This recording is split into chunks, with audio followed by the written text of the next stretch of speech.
Брзо викај полиција, звони на дејгаджа. Миле джандар ке дојде да те спаси. Одлив на мозоци. Кој ќе кажат кај некој дека има некоја држава одлив на мозоци, тоа обично метафорично се употребува. Демек, многу интелектуални, млади со завршени факултети, академски звања, ја напуштаат државата, одат да се пробаат на пазарот на трудот некаде во странство и тоа символички, тоа метафорички се вика одлив на мозоци, демек се одливаат мозоци. Тоа на страна у други држави се вика одлив на мозоци. Кај нас изгледа стварно се одливале мозоци. Мисла, мозок како орган. Ево и американците тоа извадија на Епштајн, тоа на овој педофилов, тоа досиеата. Од Македонија вистина се одливале мозоци. У права смислена збор, у пластични кутии, спакувани. Made in Macedonија. Рок на трајање 2 години. Година дена. Мора да се чува во фрижидер. На температура не пониска од 15, не повисока од 15 степени. Поможно со замрзивач, да држи подолго. Леле, шо ни правили изгледа нас овдека. Тоа кој знае кога се дешавало, не знам точно кога е датирано ова со досијава на Епштајн, ама тоа сигурно тамо 90-ти, почеток од прва декада од 2000-та година, тоа гарант тогаш било. Не видов точно кога, ама така се одливале мозоци. И после зашо кај нашиот народ вика немаме мозок ние. Кај да имаме мозок? Ние нон-стоп сме ги сме тргуеле со наши, и после сакаш мозок да имаш. Не можеш да имаш мозок, јеби. Замисли. Мора овие американци некои дотворат некои класифицирани до сега документи за да се најдеме пак у нив, како што се најдовме Wikileaks која протекоа класифицираните информации. Па дознавме многу работи тогаш од Wikileaks. Од нашиве лепи дечки, лепи кондурчичи, како шиткале име држава, на грци, на мрци, на штрци. Све на кои му кажувале доверливи информации од нашиот преговарачки тим за името у тоа време, како ги издавале информациите и така. И после тие обично да е некоја друга земја, ќе ги лапне мракот, кај нас обично добиваат највисоки функции таквите, па овој си беше министер, па го допродаде името, тоа што го правил цело време, мислам само го финализираше планот, оперативниот план, само го истурка до крај, го финализираше. И пак е тоа поврзано изгледа со одлив на мозоци. Ко немаш мозок, мислиш дека све е на продажба. Дека се може да се продаде, дека се има своја цена. Ако имаш малце мозок, знаеш дека тоа не е така и дека дебелата крчмарка еден ден ќе си дојде со сметката на фајрон. Ти рече ова е она што сте јаделе, што сте пиеле. Ете така. И сега се прашуваш, ако овие тоа било изгледа наш профитабилен извоз што сме го направиле. Мозоци. Не метафорично. Како орган. За мислење и за други витални функции во човечкиот организам. Замисли онака ко доаѓале од странство вие. Колку мозоков? Чекај да го измери, ми го ставаш на вага. Буп, кило и 500. Од тие покрупните мозоци. Побогати со витамини, овој со вилги. Колку е мозоков, толку и толку. Ај спакувај ми го. Чекај малце. Хартијата, пластична кутија. Повели, ајде со здравје да си го слушате. Идеме. Још мало остало како беше онака. Па друг доаѓа. Мозоков, колку? Чекај да го идам. Кило и 900. Машала, ајде. И сега, кога ќе видиш што правиле со мозоциве, сега се прашуваш, што све друго сме продавале изминативе 30 години. Мислам, тоа е името, тргни го на... Ние мозоци кои сме продавале, па што остана за име? И сега тука можеш да сметаш, немаш ни да предпоставиш што друго сме продавале. Кај да знаеш? очи, бешика, бели бубрези, да не кажа мадина. Кој знае колку мадина имаме продадено. Кој знае колку. Никој не може да знае. Колку мадинава? Чекај да ги измерим. У хартија, ајде. Бутај. И така.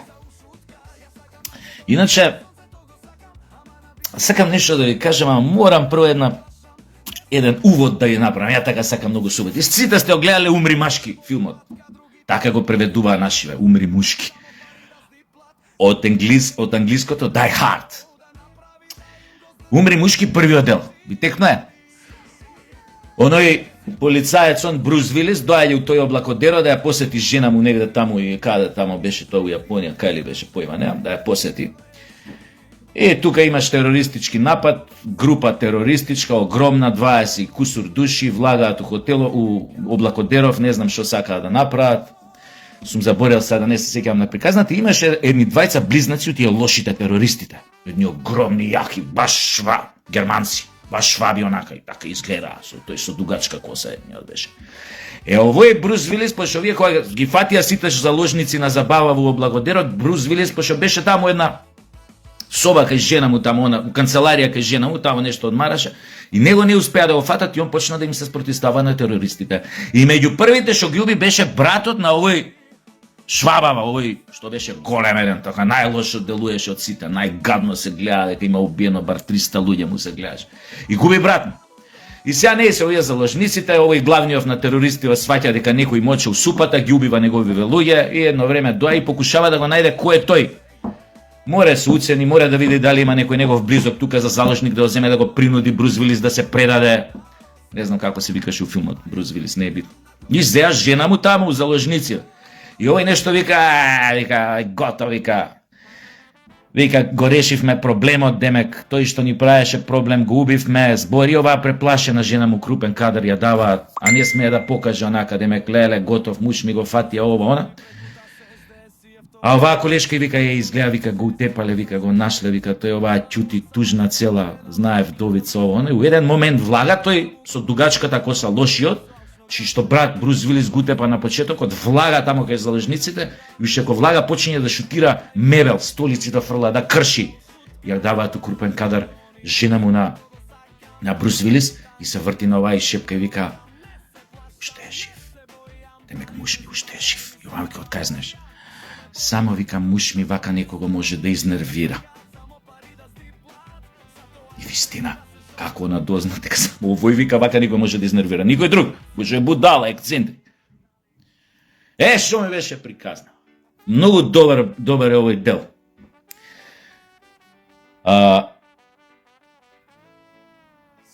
Оној што највише може да ти изнервира, значи највише ти смета у моментот. Најмногу ти моче у супата. Затоа најмногу те нервира и те плаши исто време.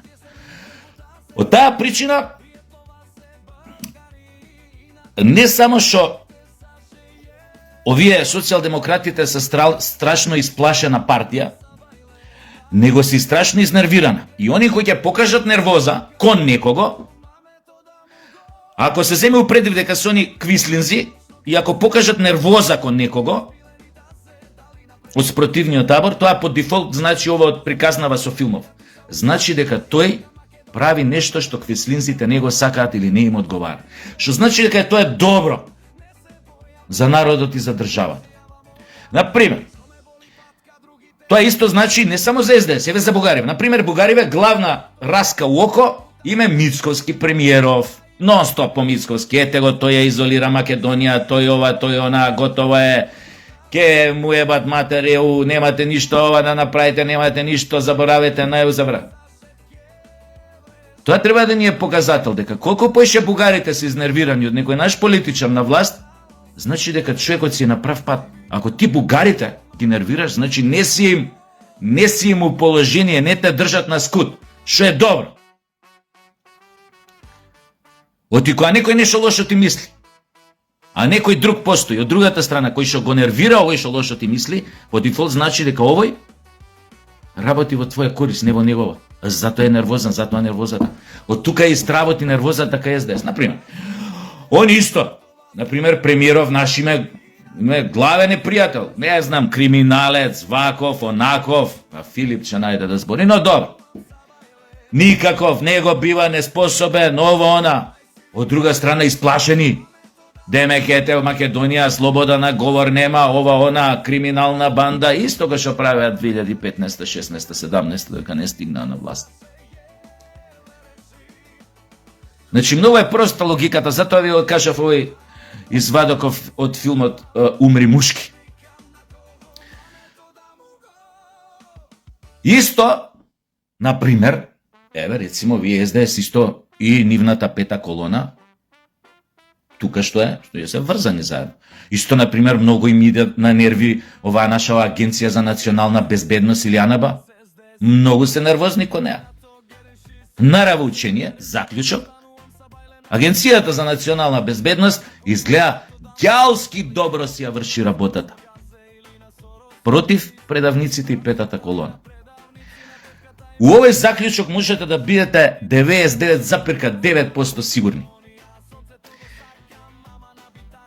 И не е приказната тука само дека ги нервира една работа.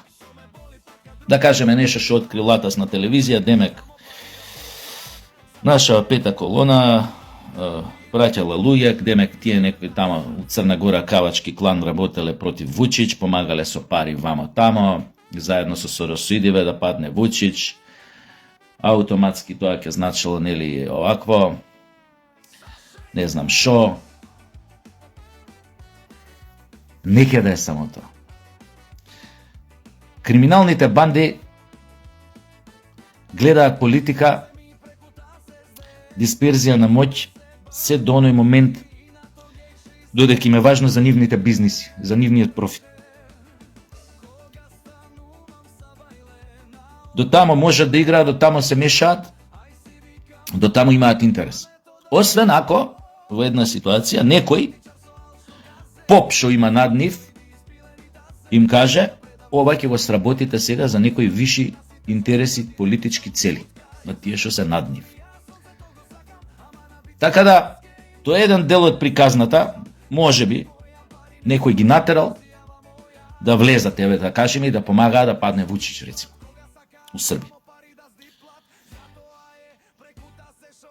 Но нека да е само тоа што ги нервира СДС у врска со нашата Агенција за национална безбедност. Можно е да има уште десетина други работи што им идат страшно на нерви, поточно што страшно ги плашат. А тоа се да кажеме некои работи од типот, некои докази, некои материјални докази, дека некој правил нешто што не смее да прави против сопствениот народ. И тука е целата заебанција. Тука е целата нивна камарила и харанга насочена кон одредени луѓе во нашата Агенција за национална безбедност. И можам одма да им кажам дека јалови им се тие напори.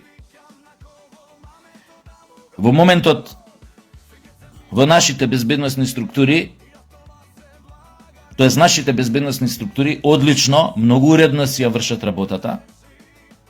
И што е најважно, во преден план им се македонските национални интереси.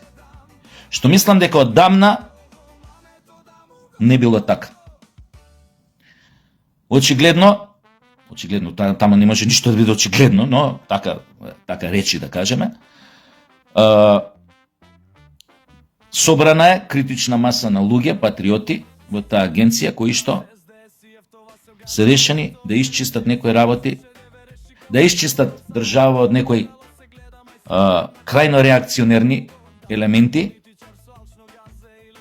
кои што со години, така да кажам, паразитираа внатре и имаа натигот, дај ми го со многу други слични на нив елементи, чијашто агенда беше или цел беше да се нападне сувереноста, безбедноста на државата и да се разбие од внатре. Така што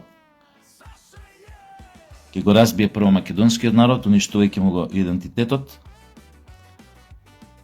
ќе го принуди да прифати се, тоест да се претвори во нешто непостоечко, тоест во некоја аморфна маса, со која што после многу лесно ќе се направи следниот дел од планот, ќе се реализира и следниот дел од планот, тоа е растурање на државата и незина физичка подоба. Токму затоа се наоѓаме во многу деликатна ситуација, критична би рекол, иако нешто е позитивно во целата оваа ситуација во која што се наоѓаме, тоа е токму ова што сега ви го кажувам. Нашите безбедносни структури, агенции, служби се многу свесни за ова и многу посветено работат да го избегнеме трагичниот крај што некои одамна го замислиле да го остварат или го ставиле во своите планови. Така што и у принцип секогаш да знаете